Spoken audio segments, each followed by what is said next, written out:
स्वागत है आप सभी का ITS का जी स्टोरी यूट्यूब चैनल में। और इलेक्ट्रीशियन थ्योरी फर्स्ट ईयर के छात्रों के लिए कुछ इंपॉर्टेंट क्वेश्चन है जो CBT कंप्यूटर बेस एग्ज़ाम 2023 के लिए बहुत इंपॉर्टेंट है। इस वीडियो का अंत तक बने रहिएगा।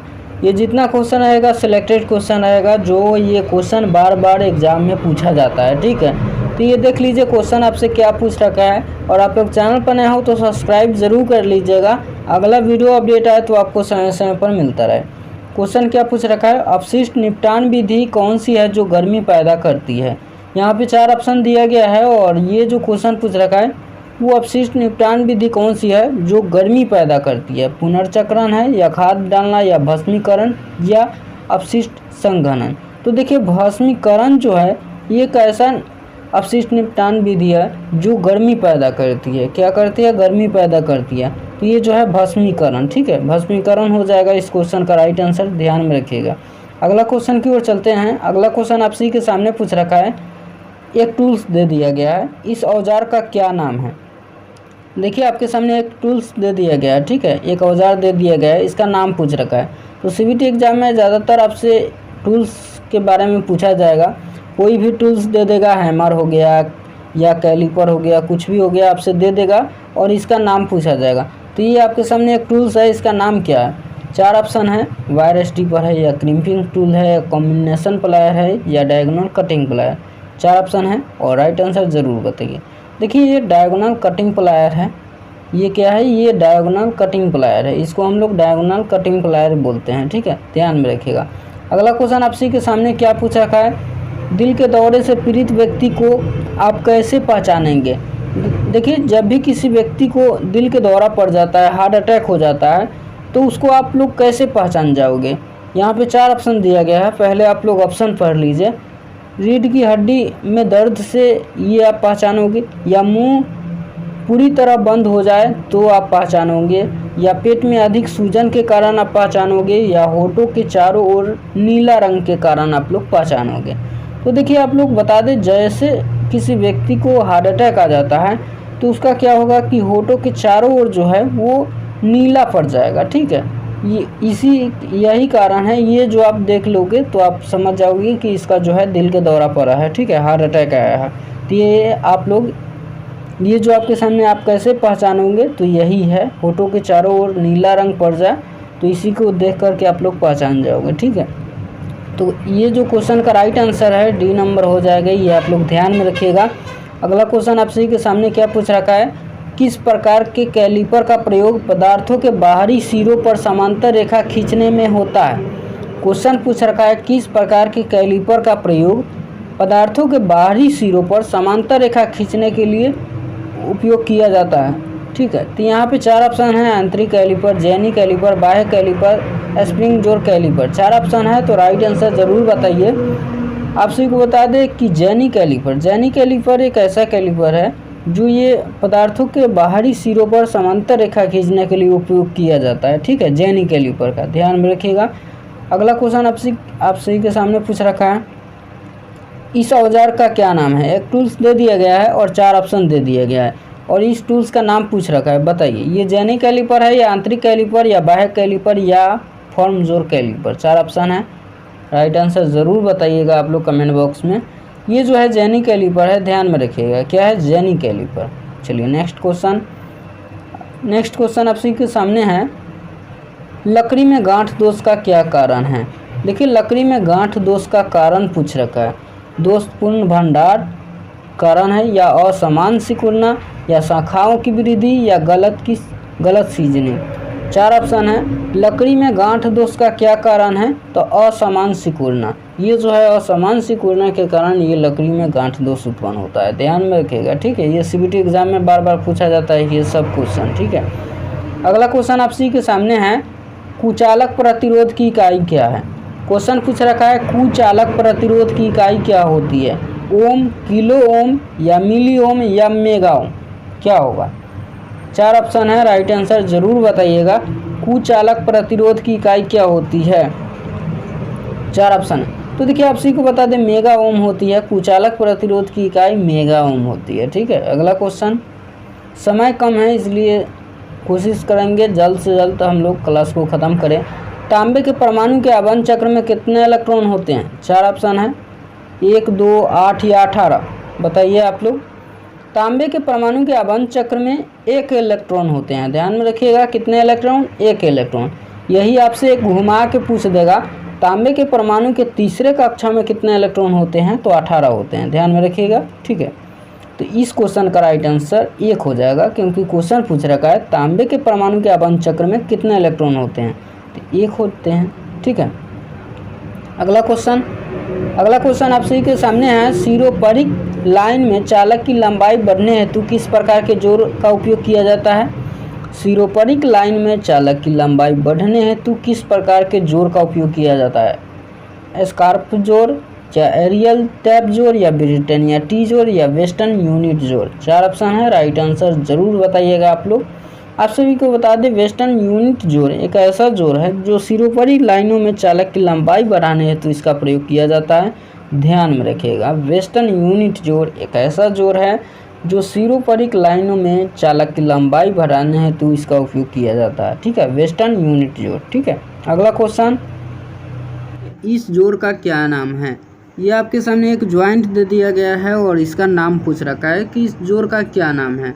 ऑप्शन आप लोग पढ़ लीजिए, मेरिट जोर, या स्कार्फ जोर, या वेस्टर्न यूनियन जोर, या ब्रिटेनिया टी जोर। 4 ऑप्शन दिया गया है, राइट आंसर ज़रूर बताइएगा आप लोग। देखिए, ये जो आपके सामने ज्वाइंट दिया गया है इसको हम लोग क्या बोलते हैं? तो मेरिट जोर बोलते हैं, ठीक है। ये 2 जोरों के एक साथ यहाँ पे जोड़ करके मिलाया गया है, ये मेरिट जोर है, ठीक है। ये ध्यान में रखिएगा, ये 2 वायर के एक साथ जोड़ा गया है, ये मेरिट जोर है, ठीक है। अगला क्वेश्चन आपसे के सामने क्या पूछ रखा है? भूमिगत केबल के लिए किस प्रकार के दोष को ज्ञात किया जाता है? भूमिगत केबल में किस प्रकार के दोष को ज्ञात किया जाता है? लूप टेस्ट, या बाह्य ग्राउलर टेस्ट, या ब्रेक डाउन वोल्टेज, या कुचालक प्रतिरोध टेस्ट। 4 ऑप्शन है, राइट आंसर कमेंट बॉक्स में ज़रूर बताइएगा। देखिए, भूमिगत केबल के किस प्रकार के दोष को ज्ञात किया जाता है? भूमिगत केबल, भूमि के अंदर से जो केबल ले जाया जाता है उसे हम लोग भूमिगत केबल कहते हैं। और भूमिगत केबल में जो दोष को ज्ञात किया जाता है उसके हम बोलते हैं लूप टेस्ट। क्या? लूप टेस्ट बोलते हैं, ठीक है। अगला क्वेश्चन क्या पूछ रखा है? देखिए, समय कम है इसलिए जल्द से जल्द कोशिश करेंगे। अब सोल्डिंग विधि का क्या नाम है? ये आपके सामने एक सोल्डिंग विधि का नाम पूछ रखा है, ठीक है। सोल्डिंग विधि का क्या नाम है? आपके सामने 4 ऑप्शन है, डीप सोल्डिंग, या सोल्डिंग आयरन, या सोल्डिंग गन, या ज्वाला के साथ सोल्डिंग। देखिए, ये जो आपके सामने सोल्डिंग विधि दिया गया है इसका नाम है सोल्डिंग गन। क्या है? सोल्डिंग गन है ये, ठीक है। नेक्स्ट क्वेश्चन, सोल्डिंग विधि का क्या नाम है? फिर एक और आपके सामने सोल्डिंग विधि दे दिया गया है और इसका नाम पूछ रखा है, इस सोल्डिंग विधि का क्या नाम है? तो देखिए, आपके सामने डीप सोल्डिंग विधि है, या ब्लो लैम्प के साथ सोल्डिंग, या सोल्डिंग गन के साथ सोल्डिंग, या तापमान नियंत्रण सोल्डिंग है। 4 ऑप्शन है। तो ये जो है आपके सामने ये सोल्डिंग जो दिया गया है तापमान नियंत्रण सोल्डिंग है, ठीक है। अगला क्वेश्चन, समय कम है। तांबे के परमाणु के तीसरे कक्षा में कितने इलेक्ट्रॉन होते हैं? 4 ऑप्शन है और राइट आंसर ज़रूर बताइए। जैसे कि इसके पहले वाला जो सवाल था, तांबे के परमाणु के आबंध चक्र में कितने इलेक्ट्रॉन होते हैं? तो 1 इलेक्ट्रॉन होते हैं। और यहाँ पे तीसरे कक्षा में पूछ रखा है तो 18 होंगे। ये हम पहले भी आपको बता चुके हैं कि तांबे के परमाणु के तीसरे कक्षा में पूछा जाए तो 18 बताना है, और तांबे के परमाणु के आबंध चक्र में पूछा जाए तो 1 बताना है, ठीक है। ध्यान में रखिएगा। तो ये तीसरा पूछ रखा है तो 18 ध्यान में रखिएगा, ठीक है। ये सीबीटी एग्जाम में आपसे पूछा जाएगा। अगला क्वेश्चन, अर्धचालक पदार्थ कौन सा है? ये आपके सामने एक अर्धचालक पदार्थ यहाँ पे पहचानना है। 4 ऑप्शन तो दिया गया है, जिसमें अचालक है, ठीक है, और अर्धचालक भी है इसमें। तो इसमें अर्धचालक पहचानना है, यूरेका, या एवोनाइट, मैग्नीज, या जर्मेनियम। 4 ऑप्शन है जिसमें अर्धचालक पदार्थ आपको पहचानना है, कौन होगा? ये जो अर्धचालक पदार्थ कौन है? तो जर्मेनियम। देखिए, जर्मेनियम जो है अर्धचालक पदार्थ है, ध्यान में रखिएगा। अगला क्वेश्चन आप सभी के सामने है, ओम मीटर। देखिए, ओम मीटर को आरेखित क्रम में क्यों समंजित किया जा सकता है? देखिए, ओम मीटर को आरेखित क्रम में क्यों समंजित किया जा सकता है? तो आप लोग ध्यान में रखिएगा, धारा प्रतिरोध के व्युत्क्रमाणु के लिए, ठीक है, धारा प्रतिरोध के व्युत्क्रमाणु के लिए।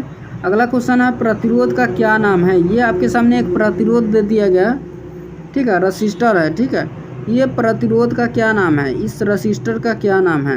धातु फिल्म प्रतिरोध या तांबे या तार बंधे हुए प्रतिरोध या कार्बन फिल्म प्रतिरोध या कार्बन मिश्रित प्रतिरोध। 4 ऑप्शन दिया गया है, राइट आंसर ज़रूर बताइएगा। प्रतिरोध का क्या नाम है, ये जो दिया गया है रेसिस्टेंस, इसका नाम क्या है बताइए आप लोग। तो देखिए तार बंधे हुए ये रेसिस्टर है। ठीक है, ध्यान में रखिएगा, ये जो आपके सामने है तार बंधे हुए रेसिस्टर है। अगला क्वेश्चन यहाँ पे आपसे क्या पूछ रखा है, किस पदार्थ में ऋणात्मक तापमान गुण का गुण होता है? वो कौन सा पदार्थ है जिसमें ऋणात्मक तापमान गुण का गुण होता है? अभ्रक, यूरेका, तांबा या मैग्नीज बताइए। 4 ऑप्शन है। तो देखिए आप सभी को बता दें, जो अभ्रक है इसमें ऋणात्मक तापमान गुण होता है। ठीक है, ये एक अभ्रक ऐसा पदार्थ है जिसमें ऋणात्मक तापमान गुण होता है, ध्यान में रखिएगा, अभ्रक। अगला क्वेश्चन है, चालकता की इकाई क्या है? चालकता की इकाई पूछ रखा है, मोह होगा या ओम मीटर या ओम प्रति मीटर। चालकता की इकाई क्या होती है? तो ध्यान में रखिएगा, मोह होती है। कितना? मोह। क्या होता है? मोह होता है चालकता की इकाई। अगला क्वेश्चन है, 1 ओम से, क्वेश्चन पूछ रखा है, 1 ओम से 10,000 ओम तक मापन हेतु 1 ओम से, क्वेश्चन पूछ रखा है 1 ओम से 1 लाख ओम तक मापने हेतु कौन सी विधि का उपयोग किया जाता है? 1 ओम से 1 ओम से 1 लाख ओम तक मापने हेतु कौन सी विधि का उपयोग करते हैं? प्रतिस्थापन विधि, केल्विन ब्रिज विधि या वेट स्टोन ब्रिज या वोल्टेज और एमीटर ब्रिज। 4 ऑप्शन है।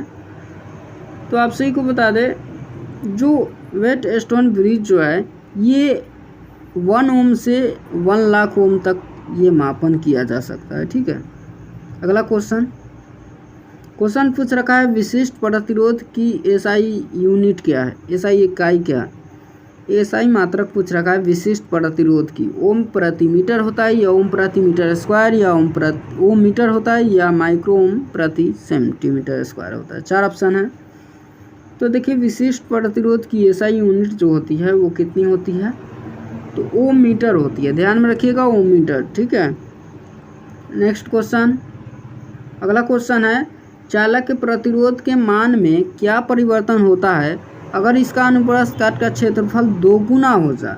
तो देखिए आपसे को बता दें, यदि चालक के प्रतिरोध के मान में क्या परिवर्तन होगा, यदि इसका अनुप्रस्थ काट का क्षेत्रफल 2 गुना आप लोग कर दोगे तो इसका जो है इसका प्रतिरोध भी इसका 2 गुना कम हो जाएगा, ध्यान में रखिएगा। इसका जो चालक के प्रतिरोध में मान में क्या परिवर्तन होगा, जो इसका अनुप्रस्थ काट का क्षेत्रफल 2 गुना हो जाए तो इसका प्रतिरोध भी जो है वो 2 गुना से कम हो जाएगा, ध्यान में रखिएगा। ठीक है, अगला क्वेश्चन, लाइट डिपेंडेंट, यहाँ पे क्वेश्चन पूछ रखा है, लाइट डिपेंडेंट रेसिस्टर का प्रतिरोध क्या होगा यदि इसका प्रकाश की तीव्रता बढ़ा दी जाए? यदि आप इसका प्रकाश की तीव्रता बढ़ा दोगे तो लाइट डिपेंडेंट रेसिस्टर का जो प्रतिरोध होगा वो क्या होगा, तो वो घट जाएगा, ध्यान में रखिएगा, ये घट जाएगा। ठीक है, तो आप सभी को बता दें, इसके पहले वाले आप लोग क्लास नहीं देखे हैं तो आप लोग चैनल को प्लेलिस्ट में चले जाइए और आप लोग देख लीजिए, क्योंकि सीबीटी एग्ज़ाम में ये सब क्वेश्चन बार बार पूछा जाता है और ये 500 क्वेश्चन में से ये सब सिलेक्टेड क्वेश्चन लिया गया है जो सीबीटी एग्ज़ाम में बार बार पूछा जाता है। ठीक है, तो और क्वेश्चन देखने के लिए आप लोग चैनल को प्लेलिस्ट में चले जाइए और जाते जाते आप लोग चैनल को सब्सक्राइब जरूर कर लीजिएगा, वीडियो को लाइक कर दीजिए, दोस्तों को भी शेयर कर दीजिए। कोई मन में डाउट है तो कमेंट बॉक्स में ज़रूर लिखिए। और चलिए आपका ज़्यादा समय नहीं लेंगे, मिलते हैं नेक्स्ट वीडियो में। वीडियो अंदर देखने के लिए बहुत बहुत धन्यवाद।